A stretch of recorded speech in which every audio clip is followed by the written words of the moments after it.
اعوذ باللہ من الشیطان الرجیم بسم اللہ الرحمن الرحیم۔ السلام علیکم ورحمۃ اللہ وبرکاتہ۔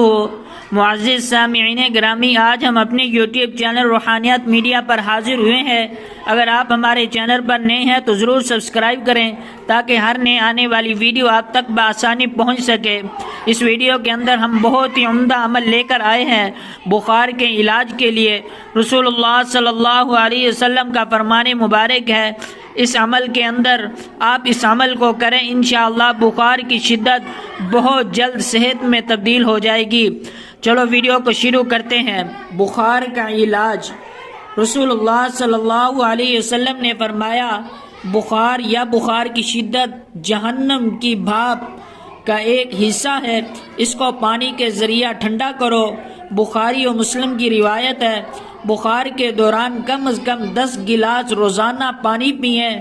نمبر 2، بخار والا کثرت سے بسم اللہ الکبیر پڑھتا رہے۔ نمبر 3، جب تم میں سے کوئی بخار زدہ ہو تو اس پر 3 دن تک صبح و سویرے ٹھنڈے پانی کے چھینٹے مارے جائیں۔ مستدرک و حاکم کی روایت ہے۔ نوٹ: یہ علاج اس بخار کے لیے ہے جس کا سبب ورم، دھوپ کی شدت یا غیر معمولی غصہ وغیرہ ہو، کیونکہ بخار کی اس قسم میں ٹھنڈا پانی پینا یا ٹھنڈے پانی سے غسل کرنا دونوں مریض کے لیے مفید ہے انشاءاللہ العزیز۔ نمبر 4، جبرائیل علیہ السلام نے رسول اللہ صلی اللہ علیہ وسلم کو ان الفاظ کے ساتھ دم کیا جب آپ صلی اللہ علیہ وسلم کو بخار تھا۔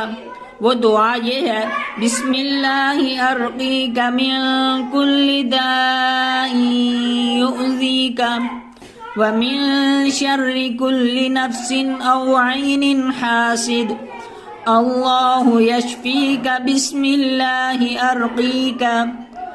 ترجمہ: میں اللہ کے نام کے ساتھ آپ پر دم کرتا ہوں، ہر اس بات جو آپ کو تکلیف دیتی ہے اور دوسروں کی ایذا رسانی اور حسد کرنے والوں کی بری نظر سے اللہ آپ کو شفا دے۔ میں آپ پر اللہ کے نام سے دم کرتا ہوں۔ مسلم شریف کی یہ روایت ہے۔ نوٹ: یہ دعا دوسری تمام بیماریوں کے لیے بھی بہت مفید ہے۔ دوستو، اگر آپ کو ہماری ویڈیو اچھی لگی ہو تو ضرور سبسکرائب کریں تاکہ ہر نئے آنے والی ویڈیو آپ تک بآسانی پہنچ سکے۔ اگلی ویڈیو تک کے لیے خدا حافظ۔